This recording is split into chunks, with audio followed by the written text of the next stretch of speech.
дауласудан аулақ бол. Өлетұғын тай үшін, көшетұғын сай үшін, желке терін құрысып, әркімменен ұрыспа. Асан Қайғы. Өмірде сені дауласуға итермелейтін түрлі мінез бен көңіл күйге ие адамдар ұшырасады. Осындай сәттерде дауласудан аулақ болыңыз. Даудан айналып өтуді алдын ала ойластырыңыз. Себебі тартыс сәтінде ешкімге еш нәрсе дәлелдеу мүмкін емес. Сан алуан фактының келтіру арқылы өзіңіздің дұрыстығыңызды дәлелдеп айқын жеңіске жетсеңіз де, оны қарсыластарыңыздың мойындауы екіталай. Тартысу кезінде адам жеңіліп қалмау үшін барын салады. Нәпсі, іштегі эгосы қорғанысқа толықтай өткендіктен ақиқатты мойындамайтын, дұрысты көрмейтін, шындықты қабылдамайтын психологиялық күйге ұшырайды. Тартысу дауласуға ұшырасқанда дауыс көтеріп айқайлауға, тіпті төбелеске ұрласып кетуі ықтимал. Тартыс ерегіске айналған жағдайда дауласушылар ақиқаттан алыстап, теріс жаққа қарай тереңдей түседі. Нәтижесінде өз ісін дұрыс деп дәлелдеу үшін басқа да дәйек іздейді. Тартысу арқылы жеткен жеңіс нәтиже тұрғысынан жеңіліс деген сөз. Өйткені қарсыластың қателігін бетіне бастыңыз, намысына тидіңіз, сізге деген өшпенділігін ояттыңыз, ақиқаттан алыстаттыңыз. Арадағы қарым-қатынасқа сыза түсті. Жеңілген адам бұдан былайғы уақытта сізбен кездескенде өзін ыңғайсыз сезінетін болады. Ал екеуі ара дауды басқа адамдар байқаған болса, жеңілген тараптың психологиялық көңіл-күйі тіптен ауырлай түседі. Ал сіз болсаңыз, жеңдім деп нәпсіңіз семіріп масаттанасыз. Біліп қойыңыз, айтысып тартысудан жеңімпазы тек шайтан ғана. Алла елшісі бір хадисінде өзінікі дұрыс бола тұра дауласып тартысуды тәрк еткен адамға жұмақтың бір сарай берілетіндігіне кәпілдік етемін деген. Әл-Әузағи. Алла қай елге жамандылық қаласа, олардың арасына дау-дамай мен жанжал жібереді деген. Бенджамин Франклин былай дейді: дауласып айтысып жеңіске жету мүмкін. Бірақ бұл жетістік ешбір пайдасы жоқ, өйткені ол сен жеңдің екен деп сені жақсы көріп кетпейді. Ендеше жұртпен дұрыс қарым-қатынас орнатып, достық байланыста болуды ниет еткен кез келген адам үшін тартысып дауласу тиімді емес. Мақсат біреуге дұрыс нәрсені түсіндіру болса, онда тартыспай-ақ адамның ар-намыс эгосына тимейтін, нәпсісін қытықтамайтын тәсіл мен жолды таңдаған дұрыс. Дауласу жүректерді қарайтып өшпенділікті туғызады. Анас ибн Малик. Ерлі-зайыптылар арасындағы шиеленіс яки сатушы менеджер мен тұтынушылар арасындағы түсініспеушілік немесе басшы мен жұмысшы ортасындағы келіспеушіліктерді мәмілемен шешу ең тиімді тәсіл. Дейл Карнеги тартысуды айналып өтіп мақсатқа жетудің үлгісі ретінде өз оқырмандарының бірінің басынан өткен мынандай оқиғаны мысал ретінде келтіреді. Кроули Нью-Йоркте алғаш материалдар сатумен айналысатын компанияда сатушы болып жұмыс істейді. Ол қара тастай қатып қалған орман инспекторларына олардың қателігін түсіндіруге жылдар бойы тырысып келеді. Оларды жеңген кездері де болады. Алайда бұл жеңістер оған еш пайда әкелмеді. Өйткені, дейді Кроули, бұл инспекторлар фейсбол ойынының төрешілері сияқты аузынан шыққан шешімін еш өзгертпейді. Күндердің бір күнінде өзінің кезекті бір жеңісі фирманың мыңдаған доллар шығынға батырғанын білді. Курсыма келіп қатысқаннан кейін ол енді инспекторлығымен сөйлесу тәсілін өзгертіп, ендігәрі олармен дауласпауға бел байлайды. Нәтижесі қандай дейсіз ғой? Оның айтқандарына құлақ түрейік. Бір күні таңертең кабинетімдегі телефон тынымсыз шырылдай бастады. Көтергенімде ар жағындағы дауыс өзінің зауытына жіберген ағаштар ештеңеге жарамайтынын ашулана айтып жатты. Ол аздай бұл компания бізге тапсырыс беруін тез арада тоқтатып, ауласында жатқан ағаштарды дереу алып кетуімізді талап етті. Мәселе былай болған екен. Жүк көлігіндегі ағаштардың 4-тен бірі түсіріліп біткенде инженер бұл ағаштардың 55% сапасыз, талапқа сай емес екенін айтып, қабылдаудан бас тартады. Мен тез жиналып жолға шықтым.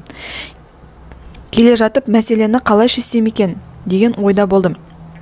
Әдетте мен бағалау ережелерін алға тартып, жеткілікті білімі мен тәжірибесі бар инспекторлар ретінде ағаштың талапқа сай келетініне келесі талаптың көзін жеткізуге тырысамын. Алайда осы жылы тренингте үйренгендерімді іс жүзінде қолданып көруге бел байладым. Зауытқа келсем, олардың сатып алу жөніндегі менеджері мен ағаш инспекторлары ашулардан жарылардай болып тұр екен. Мен ағаш алып келген көліктен ағаштарды түсіруін әрі қарай жалғастыра беруін өтініп, өзім оларға үнсіз қарап тұрдым. Сосын инспекторға жарамсыз деп тапқан ағаштарды бір жаққа, жарамдыларын бір жаққа жинап қоюын өтіндім. Біраздан соң инспектор кейбір ережелерді дұрыс түсінбегенін байқадым. Мысалы, біз жеткізген ағаш ақ қарағай деп аталады, ал инспектор қатты ағаш маманы. Ақ қарағай жайлы білімін одан көбірек болса да, мен оның ағаштарды сұрыптағанына қатысты еш қарсылық білдірмедім. Тек қарап тұра бердім. Инспектордың қатесі жайлы жақ ашпадым. Тек арасында қандай да бір тақтайды не үшін жарамсыз деп танығандығы жайлы сұрап отырдым. Оның фермасына алдағы уақытта қандай ағаш жіберу керек екенін білу үшін сұрақ қойып отырғанымды түсіндірумен болдым. Сұрақ қоя отырып олардың өз талабына сай келмейтін тақтайларды алып тастағаны дұрыс болатынын айттым. Сөйтіп оның тілін тапқандай болдым. Арамыздағы мұз құрсау ақырындап ере бастады. Менің тарапымнан жайлап айтылған ескертулер нәтижесінде жарамсыз деп есептелетін бұл тақтайлардың шын мәнінде олар сұраған деңгейге сай екенін, ал егер бұлар расымен жарамсыз десе, бұдан да жоғары сұрыпты тақтайларды тапсырыс беру керектігін олар іштей түсінгендей болды. Алайда мәселені тікелей талқылап жатыр деп ойлап қалмау үшін сөздеріне барынша абай болуға тырыстым. Ақырында бұлардың көзқарастары өзгерді. Сөйтіп, олар ақ қарағай жөнінде көп біле бермейтіндігін мойындап, көліктен түсірілген әр ағаш жайлы сұрай бастады. Мен оған ағаштардың олар талап еткен көрсеткіш бойынша жеткізілгенін жайлап түсіндіре отырып, егер мақсатына сай келмесе, бұл ағаштан да бас тарта алатындығын жеткіздім. Осылайша олар ағаштарды сұрыптауда қате жіберген мойындады. Нәтижесінде мен кеткеннен кейін ол сапасыз деп тапқан ағаштарды қайта қарап, бәрін қабылдап бізбен толық есеп айырысты. Тек осы жағдайда алып қарар болсақ, сәл ғана сыпайылық танытқаным, оның менің көзінше шұқып көрсетпеуім компанияма айтарлықтай кіріс кіргізді. Басқалардың алдында беделдің түспеуі қандай байлықтан да артық екені белгілі. Дипломатия. 2010 жыл. Діни басқармада ақпарат басшысы қызметінде жүрген кезім. Елімізде теріс ағым өкілдерінің бұрыс уағызын тыңдаудың салдарынан дінге бет бұрған кейбір жанның көкірегінде күдік жүрді. Музыка арам ба, адал ма? Дін мен діл атты кітабымда музыканың дұрыс мен бұрысын ажыратып хадистермен дәйектеп жазған болатынмын. Алайда бұл пәтуаларды олар іздеп тауып оқымағаны анық. Ендеше музыканың да естігісі бар дәлелдеу қажет болды. Не істемек керек? Діни өлеңдер мүшәйрасын ұйымдастыратын болдық. Үздік деп танылған өлеңдерге арнайы әуен жаздыртып марапаттау кешінде оларды өнер жұлдыздарына орындататын болдық. Жүлде қоры да қомақты. Әрине, оның бәрі дінге жанашыр кәсіпкерлер демеушілігімізден болып жатты. Мүшәйра да, марапаттау кеші де ойдағыдан да жақсы деңгейде өтті.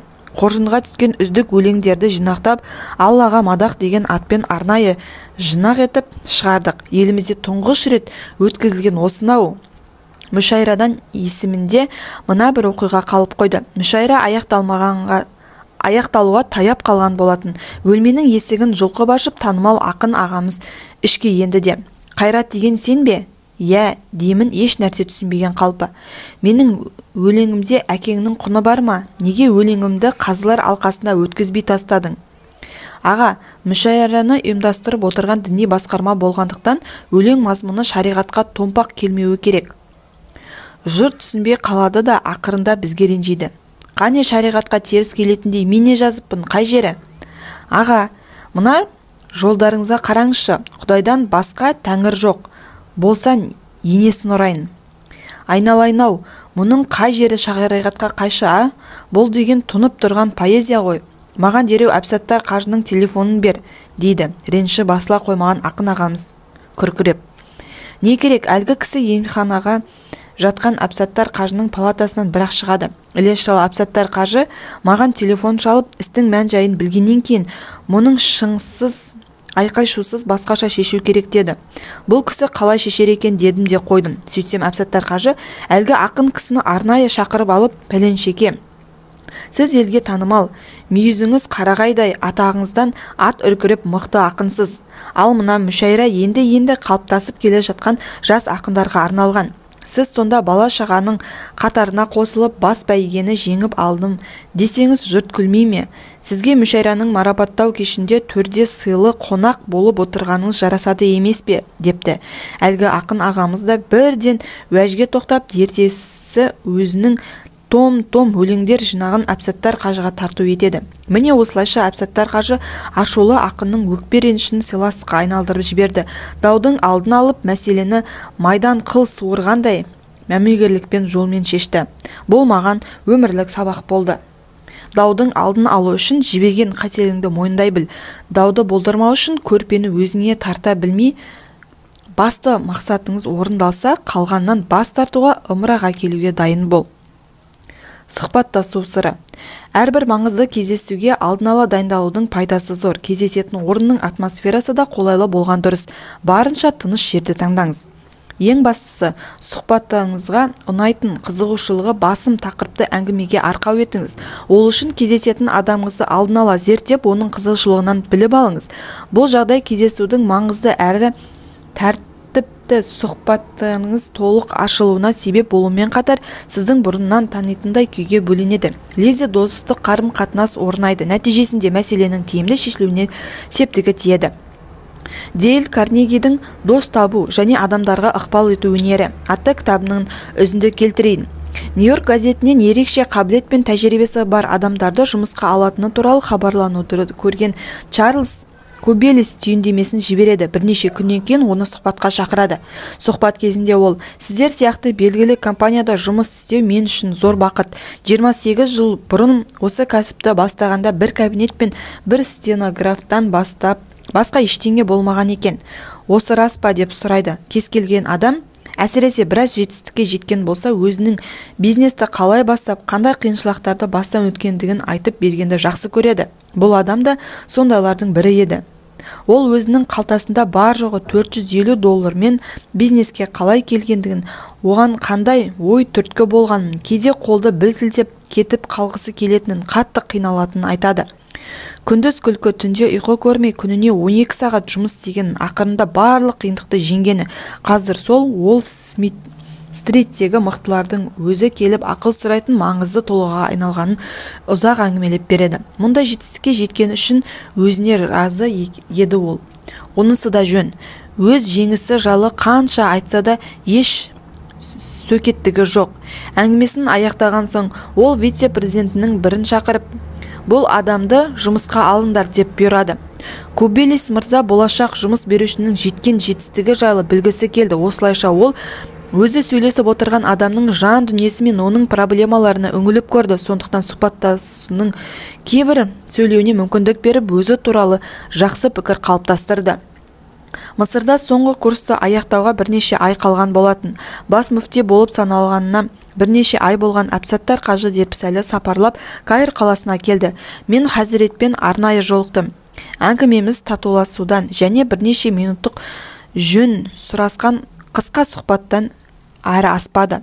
Оқуды аяқтап елге қайтқаннан кейін 2-3 жыл өткен соң тағы да кездесуге ниет білдірдім. Бұл жолы кездесудің дайындығы бөлек болды. Әбсаттар қажының қызығатын тақырыбын алдын ала зерттедім. Ол кісі бар ғұмырын шығыстануға, Орта Азиялық, әсіресе қазақ даласында туып өскен ғұламалар өмірі мен шығармаларын арнаған белгілі. Ендеше осы тақырыпты әңгімеге арқау етуім керек деп шештім. Әбсаттар қажының еңбектерін қарап шықтым. Кездесу барысында ол кісінің кеңес үкіметі кезінде жазған «Қазақ даласының жұлдыздары» атты кітабы жайлы сөз қозғап едім. Ол кісі ерекше шабытпен тоқтамай ағытылды кеп. Арасында тақырыпқа қатысты сұрақтарды қойып отырдым. Не керек, арамызда 1 сағатқа созылған әңгіме өрбіді. Мені ұзақ жылғы танысындай құрмет көрсетіп шығарып салды. Кейде кездесулер біз ойлағандай бола бермейді. Қызу пікірталас орын алып, эмоцияға ерік беріп, дауыс көтеруге дейін баруымыз мүмкін. Мұндай жағдайда белгілі бір келісімге келмесеңіз де, кездесуді жағымды эмоциямен, жақсы сөздермен аяқтауға тырысыңыз. Көркем мінез. Кез келген адаммен дұрыс қарым-қатынас орнату үшін ең әуелі көркем мінез қажет. Өзара тіл табысуның түрлі әсерлерін қолданғанымызбен, сөзімізбен ісіміз үйлеспейтін қайшылыққа толы пенде болсақ, біраз уақыттан кейін кемшін тұсымыз су бетіне қалғып шыққан май сияқты байқала бастайды. жасандылық ерте ме кеш пе мәлім болады. Сондықтан адаммен қарым-қатынасымыз әрдайым ұзақ мерзімді һәм шынайы әрекетке негізделуі тиіс. Бұл тек ішкі құндылығы берік көркем мінезі тұлғадан ғана шығады. Өйткені адам өзінде жоқ нәрсені басқаға бере алмайды. Көптің сеніміне кірген адам ғана айналасымен дұрыс қарым-қатынас құра алады. Қарым-қатынасты нығайту үшін құндылықтарға негізделген әрекет керек. Төменде жақсы қарым-қатынасқа, тиімді тіл табысуға ықпал ететін негізгі құндылықтар жайлы сөз қозғаймыз. Уәдеге берік бол. Ешкімменен дауласып, тартысушы болма. Көңілге тиетін қалжың айтпа, орындай алмайтын ісіңе уәде берме. Хадис. Уәдеде тұру кемелдікке ұмтылдырған барлық ізгі жандардың айнымас қасиеті. Тақуалықты ту еткен жандар қандай жағдайға тап болса да сөзге тұруды ең үлкен міндет деп біледі. Мұсылманшылық уәдеге беріктікпен өлшенеді. Құранда мүміндердің жақсы қасиеттері жайлы айтылғанда, олар берген уәделерін толық орындайды делінген. Уәдеде тұру сенім ұялатудың жалғыз жолы, сыйластық қарым-қатынас құрудың кепілі. Уағдасына берік кісіні айналасы жақсы көріп, ең қиын жағдайда оған сенім артып арқа сүйейді. Сондықтан Алла тағала Құранда: «Уа иман келтіргендер, берген уәделеріңде тұрыңдар, берген уәделеріңді және жасасқан келіскен шарттарыңды орындаңдар, өйткені берілген серттің сұрауы бар», деп уәдеде тұрудың маңыздылығын ерекше білдірген. Алла елшісі саллаллаху алейхи уассалам екі жүзінің сипаты үшеу: сөйлесе өтірік айтады, уәдеде тұрмайды және аманатқа қиянат жасайды деп уағдадан айнудың екі жүзі тайғақ адамдарға тән сипат деп қатаң ескерткен. Басқа бір хадисте пайғамбарымыз уәдесінде тұрған адамның жұмаққа кіретіндігіне кепілдік берген. Кімде-кім мына 6 нәрсеге кепілдік берсе, мен оған жұмаққа кіретіндігіне кәпілмін. Жалған сөйлемеуге, уәдені орындауға, аманатқа қиянат етпеуге, ар-ұятты сақтауға, зина жасамауға, көзін харамнан қорғауға, қолын харамға созбауға дейді. Уәденің үлкен кішісі болмайды. Кішкентай балаңа ананы алып беремін, мынаны әкеліп беремін деген уәдең де уәде. Тіпті уәденің ең үлкені. Өйткені бала жүрек оны тағатсыз күтеді. Ал берген уәдеңді әр бұзған сайын оны опастыққа, өтірікке баулып жатырсың деген сөз. Келісілген уақыттан кешікпей баруда уәдені орындауға жатады. Алған қарызы уақытында қайтаруда солай. Уәдеде тұру мұсылман қазақ баласының көзге көрінетін ең ұлы қасиеті еді. Бұл жайлы қазақ зиялысы Ақселеу Сейдімбек былай дейді: «Біз уәдеге берік халық едік, уәдеден тайдық. Уәде қазақтың ұлы құндылықтарының бірі еді. Қазақ даласында 19-20 ғасырға дейін сырттан келген этнографтар бірақ нәрсеге таңғалған екен. Өте ірі тағдырлы істер тек қана уәдемен шешіле береді дейді бұл далада. Қазір уәде беріп тұрып, қолхат жазып тұрып, қақпанға түсіріп кетеді. Осындай жоғалтқан құндылықтарды санап тауыса алмайсың. Рас, қазақ уәдеге ар-намыс мәселесі ретінде қараған. Сондықтан атам қазақ: ер жігіттің екі сөйлегені өлгені, емен ағаштың иілгені сынғаны, немесе айтылған сөз атылған оқпен тең деп бір ауыз сөзбен кесіп айтқан. Ілияс Есенберлиннің шығармасында бұрынғы қазақ батырларының уәдеге беріктігі жайлы мына бір тәмсіл айтылады. Бірде Қырым батыр билеушісі Мамай ел үшін бүлдіргені үшін ноғайларының Ақпанбет батырын өлтіріп жұртын ойрандайды. Ақпанбет өлерінде үзеңгілес серігі Кегенес кен Жанбайға адам шаптырып, жалғыз ұлым тас темірді өлімнен құтқарсын деп, одан ақыреттік уәдесін тұратады. Уәде алған кен Жанбай батыр хан жасағының алдынан шығып, Ақпанбеттің ұлына сауға сұрайды.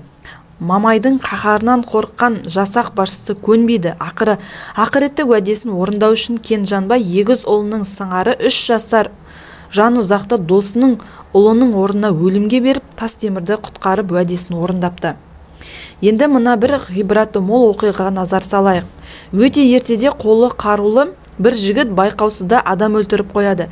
Өлген адамның туыстары қазыдан қанға қан үкімін сұрайды. Жігіт сонда: алыста тұрушы едім, жақындарымен қоштасайын, қарыздарымды жабайын, 3 күнге мұрсат берсеңіз дейді. Қазы көпшілікке қарап: бұған кепіл болатын адам бар ма деді. Ешкім үндемейді. Сол кезде бір қария шығып: мен кепіл боламын, ол келмей қалса мен жауап беремін. Ел жұрт аң-таң, өйткені бұл қария әлгі жігітті танымайды. Арада 3 күн өтеді. Уәделі күні елдің бәрі жаза алаңына жиналады. Әлгі кісі өлтірген жігіт жоқ. Жұрт біткен оның жолына қарап тұр, бірақ ешкім көрінбейді. Жігіт өтірік уәде берген екен, мына қарияға обал болатын болды деп ойлайды. Бір кезде көпшілік алыстан қара терге малшынып жүгіріп келе жатқан жігітті көреді. Оның уәдесінде тұрғанына бәрі таңғалады. Жігіт айтады: елім алыс болғандықтан уақыттан кешіктім, бірақ бәріне үлгердім, енді өлімге дайынмын. Уәдеден таймаған азаматқа ел риза. Жағдайға қаныққан өлген адамның туыстары да біз кешірдік дейді. Қазір көпшілік алдына өлім жазасы үкім етілген жігіттен: сен өлетініңді біле тұрып келдің, неге қашып кетпедің дейді. Ол: уәдемде тұрмасам, кейін мұсылмандар арасында уәденің құны жойылама деп қорықтым дейді. Қазы қарияға бұрылып: сіз бұл адамды танымай тұрып неге кепіл болдыңыз дейді. Ақсақал: кейін мұсылмандар арасында уәдеге сенушілік әлсіреме деп қорықтым депті. Әсілінде уәдеден айну пайда күнемдіктен туындайды. Пенде қара басын ғана ойлайтын пайда күнемге айналғанда уәде бұзғыш келеді. Өйткені ол уәде бергенде өзінің бас пайдасын есептеп үлгереді. Ал үміттенген пайдасы жоғалса, немесе уәдені орындаудың бағасы пайдасынан асып кетсе, ақ болды, көк болдыға салып уәдесін бұза салуды оңай көреді. Жалғыз мұсылман өз зиянына болса уәдесін бұзуды ар санайды. Мәшһүр Жүсіп былай дейді: бұл мұсылманшылық деген немен болады? Уағдаға опалы болуменен. Пайда менен залал таласып келгенде залалға өзі шыдап, пайданы басқаға қиюменен болады. Бүгінде кәсібі кейін кетіп жатқандарға қарасақ, олардың көбі жеке пайдасына бола берген уәделерін бұзатындар екенін байқаймыз. Олар әріптес компаниялармен болған келісімді немесе қол астындағы қызметкерлеріне сыйақы беру, айлығын жоғарылату, тағы басқа берген уәделерінен уақыты келгенде түрлі сылтау айтып, кейін тайқып шығады. Уәдені бұзу арқылы қысқа мерзімде материалдық пайдаға кенелгенімен ұзақ мерзімге ұмтылады. Кәсіптегі әріптестерінен, жақсы қызметкерлерінен айырылады. Адамдар арасында сый-құрметі төмен адамдар үдесінен шыға алмағандар екені анық. Орындамайтын ісіңе уәде берме. Қандай жағдай болса да уәдеңе берік бол. Адамдарға уәдеңді орындамағаның емес, оларды басқа үміттендіріп күткізгенің ауыр деді. Бұзылған уәде сенімді, үмітті, мәрттікті, достықты өлтіреді. Амандасу адамдық белгісі. Амандасу жүздескен адамның көңіліне қуаныш сыйлап, жақсы энергия таратудың жолы. Сәлем беру қоғамға сенім ұялатудың, өзінен ешкімге зиян келтірмейтіндігін паш етудің көрінісі. Хал жағдай сұрасу кез келген адамды үлкен кіші, бай кедей, шен шекпен, атақ мансап, түр тұлғасына қарамастан құрметтеудің, қадірлі адам екенін білдірудің белгісі. Сондықтан дін мен ділімізде сәлем сөздің анасы саналған.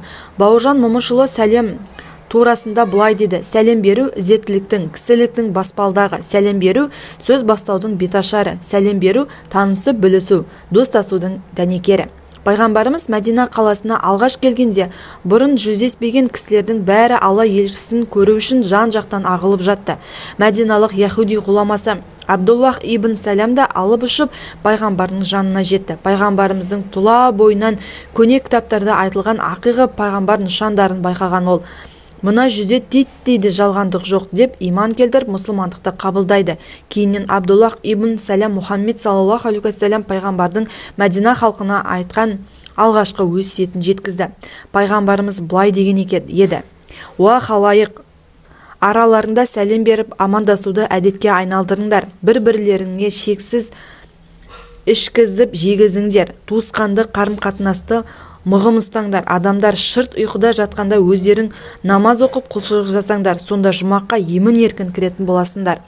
Жоғарыдағы хадистен адамдардың өзара хал жағдай сұрасы, бір-біріне есендік тілеу, сый-құрмет көрсетіп, дастархан жаю жұмаққа жетелер ізгі іс екендігін байқаймыз. Жақсы қарым-қатынас орнатуға дәнекер амал екеніне көз жеткіземіз.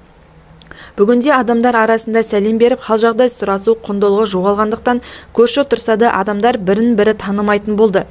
Жедел сатыға кіргенде үнемі байқайтыным, адамдар бір-бірімен амандаспайды, бір-біріне көз тоқтатып, тіке қарамастан бір нәрселерді шұқылап немесе сырт айналып теріс қарап тұрады. Тіпті кейбіреулер ыңғайсызданып, қысылғаны соншалық тезірек сыртқа шығуға асығады. Дәл осындай сәтте ассалаумағалейкум, қалдарыңыз қалай? Немесе қайырлы таң, амансыздар ма? Секілді сөздермен сәлемдескенде бағанадан бері үнсіз тұрғандардың жүзі жадырап сала береді. Бұрынғы тұрмыстық Сық көңіл күй әп сәтте басқаша өзгеріп шыға келеді. Тар жер бірден кеңістікке айналып кетеді. Міне бұл жай ғана амандасудың әсері. Танитынға да, танымайтынға да сәлем берудің сауаптылығы жайлы көптеген хадисте айтылған. Алла елшісі бір кісі келіп, маған ең қайырлы ізгі істі айтыңыз дегенде, Мұхаммед саллаллаху алейхи ва саллям пайғамбар, адамдарға тамақ беру. Ұшырасқан адамға танысаң да, танымасаң да сәлем беріп, хал жағдай сұрасуың деп жауап берген болатын. Басқа бір хадисте атты кісінің жаяу жүргіншіге жүріп бара жатқан адамның отырғанына аз адамның көпке сәлем беруінің абзал екендігін түсіндірілген. Сондай-ақ қол беріп амандасқанда күнәлардың төгілетіндігі де бір қадар хадисте білдірілген. Амандасуға қатысты мына бір қателік қазіргі таңда өте жиі орын алып жүр. Соңынан келген адам дастархан басына отырғандардың әрқайсының жанына бар қол беріп амандасып жатады. Бұл көпшілікке ыңғайсыздық тудырады. Сондықтан ассалаумағалейкум деп жалпылама берген ортақ сәлем жеткілікті. Қол беріп амандасып болған соң қолымды жуып келейін деп кері кету өте ұят. Үйге кіре салысымен қол жуу парыз деңгейінде міндет болуға тиіс. Жомарт болыңыз. Жомарт дос көбейтеді, сараң мал көбейтеді. Мақал. Пайғамбарымыз Мәдина қаласына халқына арнап айтқан алғашқы уағызында сәлем беруден кейінгі шақырған екінші құлшылық сақилық танытып адамдарға тамақ беру. Сақилық кемел адамның ажырамас қасиеті, адамның өзіне берген жақсылығын басқалармен бөлісу, жаратқанға алғыс білдіріп шүкір етудің көрінісі. Сондай-ақ адамдармен жақсы қарым-қатынас құрып, көңіл кілтін табудың төте жолы жомарт болу. Адамдарға қол ұшын беріп көмектесу жомарттыққа жатады. Жомарттық қаржылай немесе дүниемен болу шарт емес. Кез келген көмек, мейлі ол жылы сөзбен, қолғабыспен, жанашырлық көңілмен болсын, бәрі жомарттық аясына кіреді.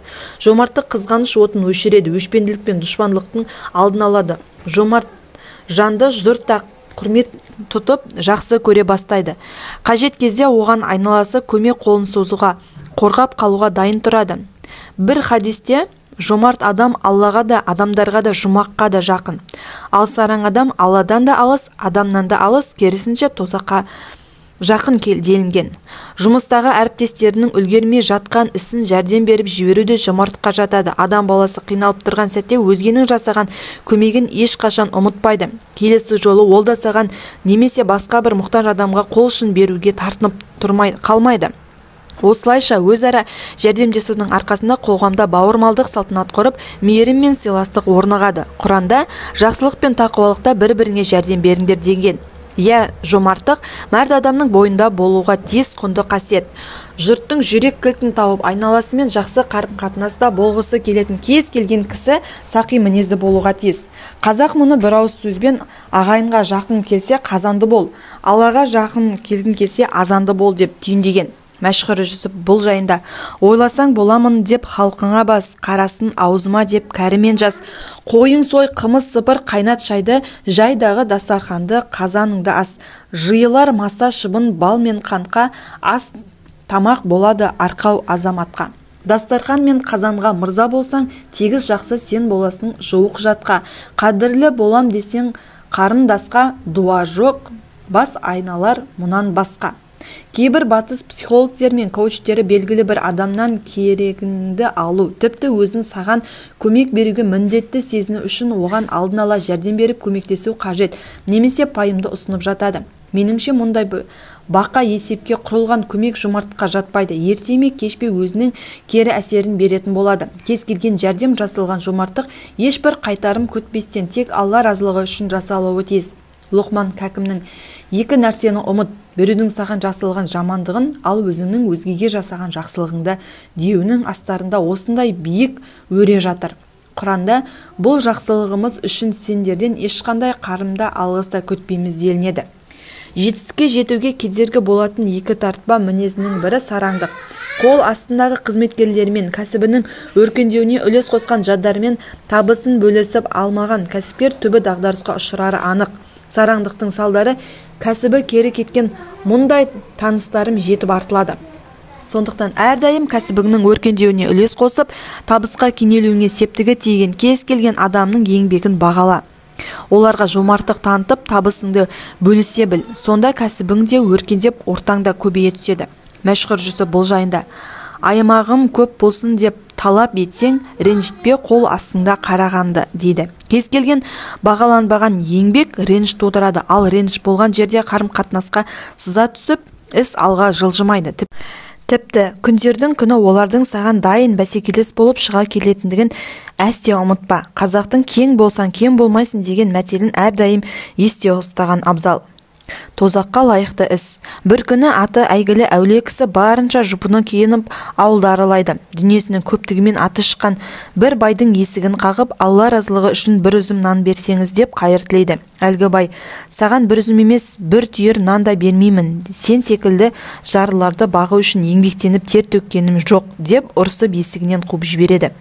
Байдың бұл әрекетін байқап қалған көршісі дереу жүгіріп келіп, сенен көмек сұраған кісінің кім екенін танымай қалғаның ұят болды ғой, ол аты әйгілі пәленше деген әулие ғой, дейді. Қатты қателескенін түсінген әлгі бай артынан жүгіріп келіп: әміріңізге құлдық ұрайын, сізді танымай қалдым, бұл қателігімді қайтсем түзете аламын, орнын нендей іспен жаба аламын, дейді. Әулие кісі: ауылдың бәрін шақырып ас бергін, дейді де ары қарай жүгіріп кетеді. Бай әулие айтқандай бүкіл ауылды шақырып үлкен дастархан жайып ас береді.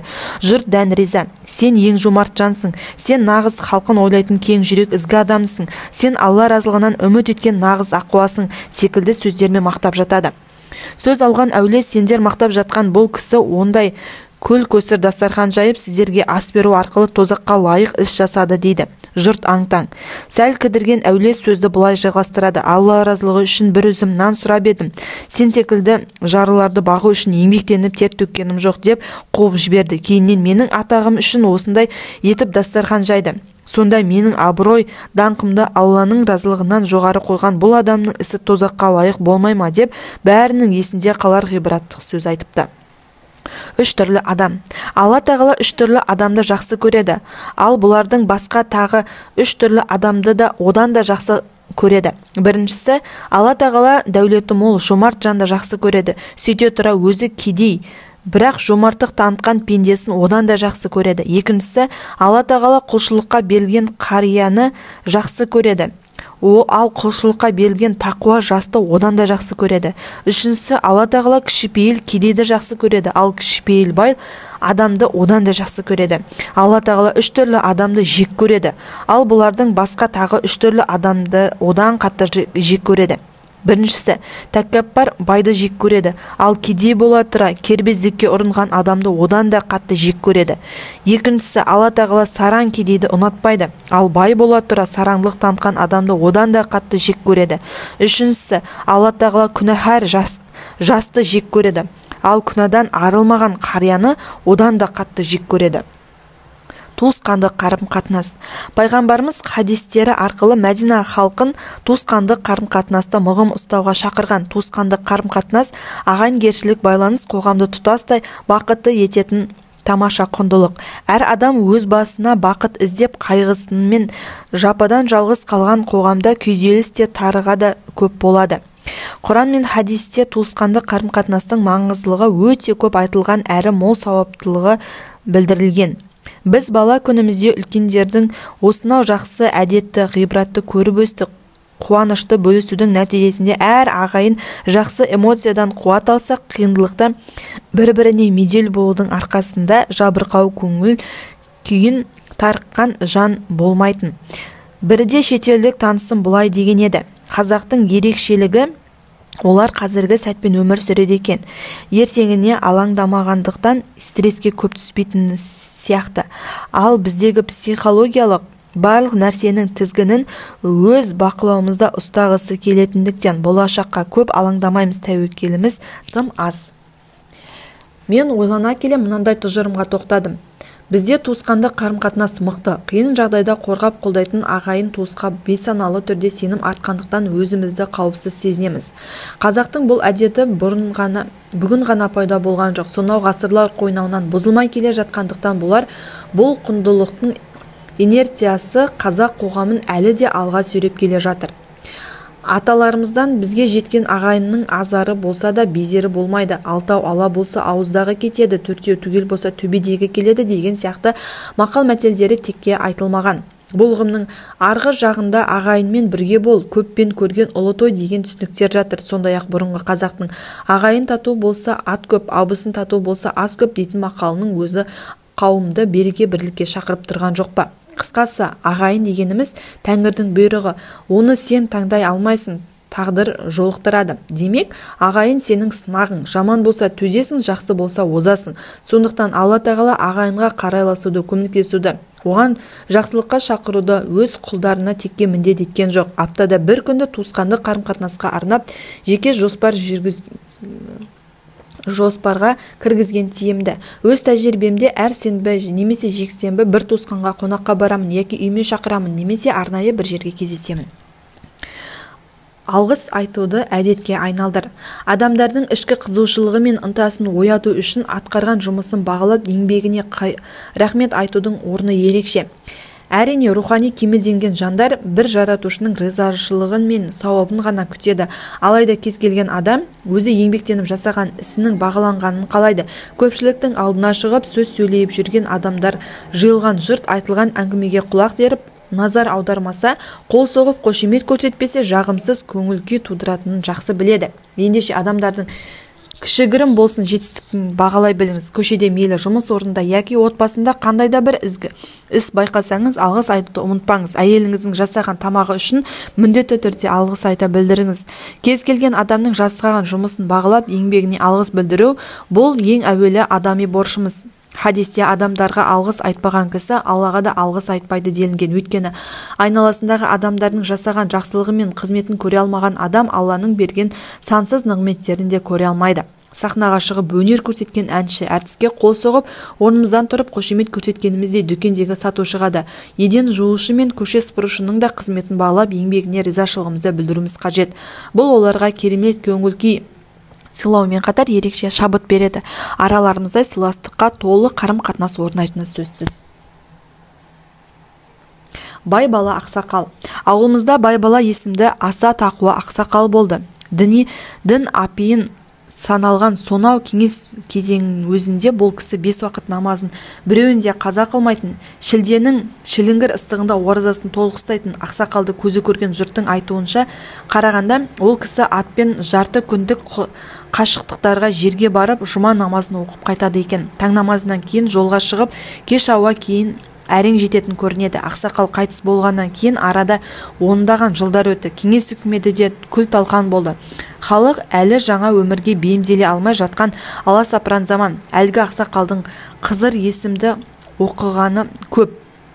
Спортқа да икемді зерек кенже баласы бар еді. Міне осы жігіт ауылға сыймай жүр. Іштей мазасыз. Неге дейсіз ғой? Өйткені ойы алыста жатқан адамға құлдыраған ауыл өмірі тар келе бастайды. Жан дүниесі күнделікті мағынасыз күйбең тіршіліктен шаршаған соң. Қызыр осылай рухани ізденісте жүргенде менің туған ағам да қолында бірнеше діни кітабы бар қаладан ауылға бара қалады. Бұрыннан бірге өскен Қызырға дінді өз білгенінше насихаттап, қолындағы ақиқат шуағы, ислам ғылымқалы сынды кітаптарды сыйлайды. Жастайынан оқуды жақсы көретін Қызыр кітаптарды бір деммен тауысып тастайды. Тіпті бір рет емес бірнеше қайтара. Ауылда қуанышты жағдай. Қызыр намаз бастады. Баяғы тақуа ақсақалдың кенже ұлы арада ондаған жылдар өткенде басын сәждеге қойды. Қарт шешесі үйімізге арнайы келіп, ұлының өзгергенін айтып алғысын жаудырып жатыр. Қызыр кейіннен ештен кеш жақсы деп қалаға келіп жоғары оқуға түсті. Өзі сүйген мамандығы бойынша дипломға да қол жеткізді. Қажылыққа да барып қайтты. Бүгінде аудандағы мектептердің бірінде аға оқытушы, шәкірттеріне ақиқаттың нұрын сеуіп жүрген үлгілі ұстаз. Өмірде жасалған жақсылық бос кетпейді екен. Тағдырда біз білмейтін сырлар өте көп қой. Кейіннен білдім. Шешемнің айтуынша қарағанда, Қызырдың әкесі Байбала ақсақал кезінде менің әкеме Құранның қысқа сүрелері мен кейбір дұғаларды жаттатып, діннің негіздерін үйреткен екен. Әрине кеңес кезеңі болғандықтан бұлардың бәрі жасырын түрде жүзеге асқан. Оны біз білмейміз. Енді ойласам, ағамның Қызырдың дінге бет бұруына себеп болуы Байбала атаның әкеме жасаған жақсылығының қайтарымы сияқты. Байбала ақсақал менің әкеме жасырын Құран үйретіп жүргенде оның қайтарымы мен жемісінің өзінің кенжесіне ондаған жылдардан кейін кері қайтып келетінін білмеген болар. Сыйлық жасау жақсы әдет. Өмірде жақсы мінез, жомарт деген ізгілер сараңдықты құп көрмеген. Берген қол бәрінен де құтты болар, сол жаман біліп ала біліп түк бермеген. Үйгінеки.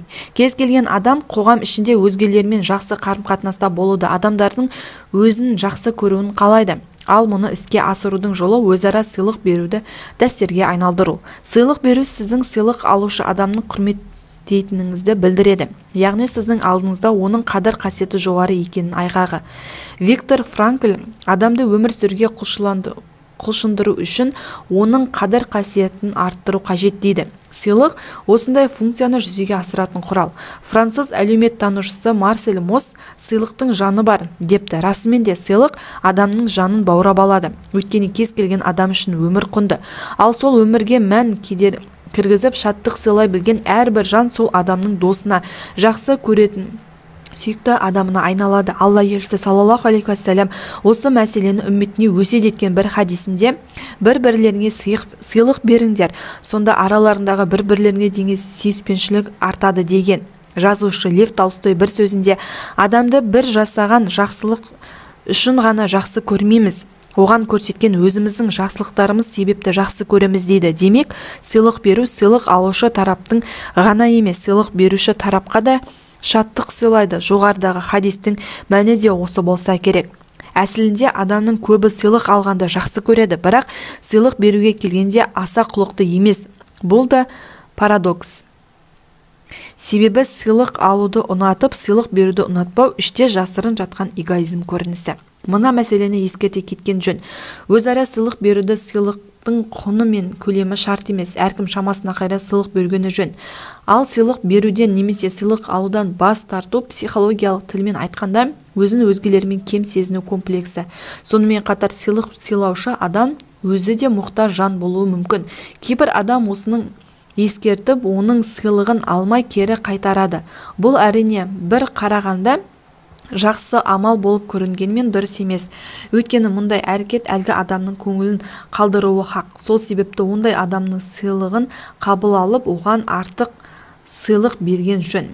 Хазіреті Айша анамыз мұқтаж бір әйелдің сыйлығын қабыл етпей қойғанда, Алла елшісі саллаллаху алейхи уассалам мұқтаж болса да ол әйелдің сыйлығын қабыл етіп, оған артығырақ бір нәрсе беруін керек еді деген. Сыйлық берудің отбасылық жылу үшін де орны ерекше. Бір жерде шаң басып ұзақ тұрған затты сілкіп, шаңнан тазартып, қайта таза қалпына келтірген секілді, ерлі зайыптылар бір-біріне сыйлық сыйлап тұруында негативті энергияға толып, ақырын сөне бастаған арадағы құрмет пен сүйіспеншілік сезіміне серпін береді. Алла елшісі саллаллаху алейхи уассалам отбасылық татулықты мұрат етіп айтқан хадисінде, садақаның ең үлкені кісінің өз әйелін еркелетіп аузына бір түйір ас салуы деген. Демек, сыйлықтың үлкені адамның отбасына тарту еткен сыйлығы. Менің сыйлықсыз еш қайда қонаққа бармайтыным әдетім бар. Жеке кәсібім жоқ кезде де шайлықтан аспайтын азғантай айлығының бір бөлігін сыйлыққа жұмсалатын. Сыйлық беретін адамды қуанту үшін оның көңілін шығадау дейтін өзгеше сыйлық апаруға тырысатын. Алайда ондай сыйлықтардың бағасын менің жұқа қалтам көтере бермейтіні тағы белгілі. Сондықтан әрі арзан, әрі өзгеше сыйлық іздеуге кейде жарты күнім кететін. Кейіннен бірнеше адаммен серіктес болып бастаған алғашқы кәсібімді осы сыйлық саласында аштым.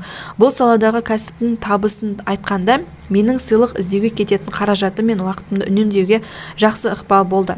Бүгінде достарым маған келген көңілі бөлек адамдар қатары көбейе жатса, мендегі осы сыйлық сыйлау әдетінің оң әсері дер едім. Көңіл сұрау құндылығы. Науқас адамның көңілін сұрау сауапты іс. Арнайы барып, халін сұрап, жақсы тілек айтып, қолдау білдірсеңіз, науқас адамның көңілі көтеріп, рухы сергіп қалады. Тіпті ауруына шипа табуы ғажап емес. Арнайы көңілін сұрап келген адамды ол өмір бойы ұмытпайтын болады. Арадағы қарым-қатынас биікке түседі. Ауырып қалған кісінің көңілі пәс болғандықтан достарынан жылы сөз, қолдау күтеді. Ал өмірінің қиын сәтінде қолдау таппаған адам достарынан суып кетеді. Кейде халін сұрап, әне барам, міне барам деп жүргенде науқас адам өмірден өтіп кетіп, жылы сөз айтуға үлгермей қалып өкінетін жағдайлар болады. Сондықтан науқас таныстарымызға арнайы барып халін сұрап, көңіл білдіруді өмірлі әдетке айналдырған абзал. Мына бір мағынасы терең құдси хадис өмірімізге ғибрат болсын. Алла тағала қияметте былай деді: «Уа адам ұрпағы, мен ауырғанда неліктен менің көңілімді сұрап келмедің? Уа Алла, сен ауырып сырқамайтын бүкіл әлемдердің Раббысы емессің бе? Мен сенің көңіліңді қалай сұрамақпын? Пәленше құлым ауырғанда көңілін сұрап барғаныңды білесің бе? Егер соның көңілін сұрап барғаныңда, мен сол құлымның жанынан табылар едім. Уа адам ұрпағы, мен сенен тамақ сұрағанда бір үзім нан берместен мені құр қол қайтардың. Уа Алла, сен еш нәрсеге мұқтаждығы жоқ, бүкіл әлемдердің Раббысы емессің бе? Мен сені қалай тамақтандырмақпын? Пәленше құлым сенен тамақ сұрағанда қолын құр қайтарғаныңды білесің бе? Сол құлыма тамақ бергеніңде мені оның жанынан табатын едің. Уа адам ұрпағы, мен шөлдеп сенен су сұрағанымда неліктен су беріп шөлімді қандырмадың? Уа Аллам, сен еш нәрсеге мұқтаждығы жоқ, бүкіл әлемдердің Раббысы емессің бе? Мен саған қалай су бермекпін? Пәленше құлым шөл құсып су сұрағанда сен сусын бермей қойғаныңды білесің бе? Егер сол құлымның шөлін қалдырғанда мені соның жанынан табатын едің. Ертеңді күтпе. Ертең болғанда сен көңілін сұраймын деген науқас бұл өмірде болмауы мүмкін. Кейінге шегерме. Кейін болғанда сен кешірім сұрайым деген кісіге үлгермей қалуы мүмкін. Сосын деп беймәлім уақытты қалдырма. Уақыт тез өтеді де, сен үнемі жанында боламын, әкелік махаббатыма бөлеймін деген бала шағаңның қалай тез есейіп кеткенін білмей қаласың. Ертең жасаймын демегін. Ертең сөзсіз келеді. Бірақ сен мына дүниеде болмауы мүмкін. Ендеше өзегіңді өкініш өртемес үшін еш нәрсені ертеңге қалдырма. Ғайбаттан абай бол. Қоғамды іштей ірітіп-шірітіп адам арасында қарым-қатынасқа сызат түсіретін жаман әдет өсек айту. Құранда ғайбат айтуды өлі адамның етін жеумен теңеген. Неліктен? Өйткені өлі адамға не істесең де ол өзін қорғауға мән жайды түсіндіруге қауқарсыз. Міне, ғайбатталған адамда өзі жайлы айтылған жаман сөзден өзін қорғай алмайды. Сырттай айтылған сынның түк пайдасы жоқ. Себебі ғайбатталған адам оны өзі тікелей естімегендіктен көпшілікті түзетуге мүмкіншілігі болмайды. Қандай да бір адам жайлы мейлі ол айтылған жайт оның бойынан табылса да табылмаса да сырттай жағымсыз әңгіме айтудан ғайбатқа жатады. Пайғамбарымыз ғайбат кісінің артынан жағымсыз сөз айту болмақ. Егер айтылған көпшілік оның бойында шынымен де бар болса, ол ғайбат. Ал нақақтан жамандасақ, бұл жала деп кісінің көңіліне қаяу салатын сырттай айтылған кез келген жағымсыз сөздің өсекке айналатындығын ескерткен. Өкінішке орай, кейбір кісілер мұны бетіне де айтамын, немесе ғайбат болып кетпесін деп қойып өсектің түрі-түрін айтады. Мұндай сөздермен айтылу ғайбат күнәсін ауырлатпаса жеңілдетпейді. Сондай-ақ сен оның қандай жаман адам екенін білмейсің ғой. Айтсам ғайбат болып кетеді деп ғайбаттың ауыр түрі. Себебі жалпылама өте жаман адам екендігін айту арқылы тыңдаушыны ауқымды күмәнға, ойға жетелейсің. Әсілінде өсек айту қызғаныш пен кешіре алмаудан туындайтын. Өсек арқылы адам іштегі қыжылын кетіруге, сырттай өш алуға, есесін қайтаруға талпынады. Бірақ бұл алыстағы мүлдем естімейтін адамға айқайлап ұрысу секілді түк пайдасы жоқ бекер тірлік. Бетіне айта алмайтын немесе кешіре алмайтын әлсіз рухани науқас пенденің әрекеті. Айтылған ғайбат міндетті түрде жамандалған адамның құлағына неше есе ұлғайып өзгерген кейіпте жетеді. Сондықтан өсек айтуды әдетке айналдырған ғайбатшы басқа адамдармен жақсы қарым-қатынаста болуы мүмкін емес. Абайдың өсек өтірікті 5 дұшпанға теңегені сондықтан. Кемелдікке ұмтылған жандар өсек өтіріктен өздерін жоғары ұстайды.